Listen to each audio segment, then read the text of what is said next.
എൻ്റെ കൂടെയുള്ളത് ബിന്ദു. വയനാട് ജില്ലയിലെ മേപ്പാടിയാണ് താമസം. എഴുത്തുകാരിയാണ്, പാട്ടുകാരിയാണ്.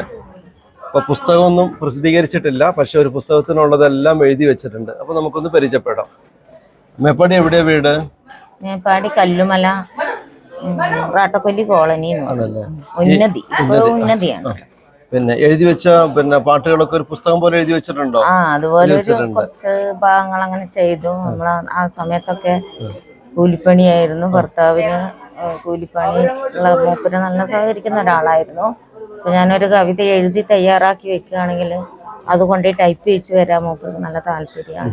അങ്ങനെ മൂപ്പര് അത് കൊണ്ടുപോയി ടൈപ്പ് വെച്ചത് കൊണ്ട് കുറച്ച് എനിക്ക് എടുത്ത് കരുതി വെക്കാൻ പറ്റി. അതൊരു പുസ്തകമാക്കാന് ആഗ്രഹമുണ്ട്. ഇപ്പൊ ഞാന് ഉന്നതി തന്നെ ഒരു ആശാ വർക്കറായിട്ട് വർക്ക് ചെയ്യാണ്. അതുകൊണ്ട് തന്നെ ഞാൻ ഇപ്പൊ കുറച്ച് മാറി നിൽക്കുകയാണ്.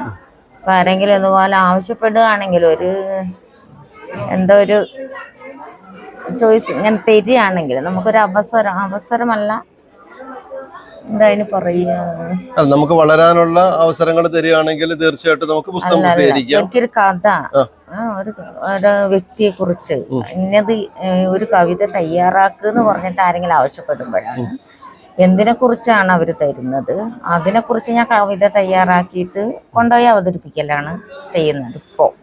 അല്ലെങ്കിൽ പിന്നെ ഇത്ര ദിവസം ഇതിനു മുമ്പ് ഞാൻ കൂലിപ്പണിക്ക് പോയിക്കൊണ്ടിരുന്ന സമയത്ത് മണ്ണെണ്ണ വിളക്ക് ഉപയോഗിച്ചുകൊണ്ടിരുന്ന സമയത്ത് പിന്നെ എനിക്ക് വേണ്ട സമയങ്ങൾ ഞാൻ എടുത്ത് എഴുതുമായിരുന്നു. പക്ഷെ എല്ലാരെ പോലെ സ്പീഡിൽ എഴുതി പോകാനോ അല്ലെങ്കിൽ ഒരു പെട്ടെന്ന് തന്നെ എവിടെങ്കിൽ ഇരുന്ന് വേഗം എഴുതി തീർക്കാനോ ഒന്നും എനിക്ക് പറ്റൂല. ഞാൻ ശാസ്ത്രത 4ാം തരമാണ് പഠിച്ചത്.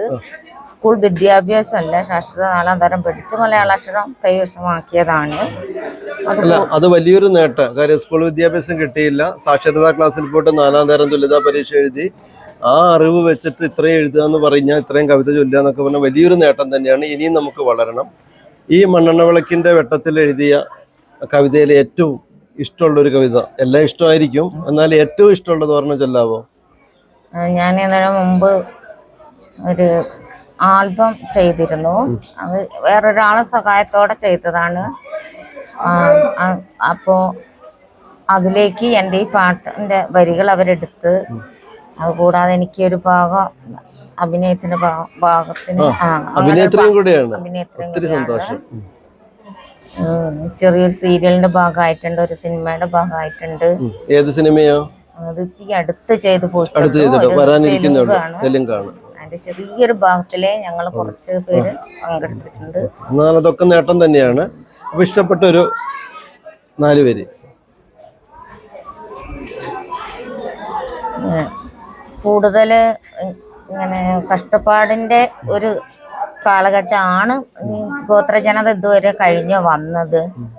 അപ്പോൾ ഇങ്ങനെ ഇപ്പൊ എഴുത്തു വായലിനെ കുറിച്ചും ഇതിനെക്കുറിച്ചും അതിനെക്കുറിച്ചൊക്കെ എങ്ങനെ പോയിക്കൊണ്ടിരുന്നപ്പോൾ കുറച്ചു പേര് എന്നോട് പറഞ്ഞ്, നിങ്ങൾക്ക് നിങ്ങളുടെ ഭാഷയിൽ പ്രണയത്തെക്കുറിച്ചൊരു കവിത തയ്യാറാക്കിക്കൂടെ? ആയിക്കോട്ടെ, എന്നാൽ ശരി, ഞാൻ തയ്യാറാക്കാന്ന് പറഞ്ഞു. അങ്ങനെ എഴുതിയതാണ് പാട്ട്.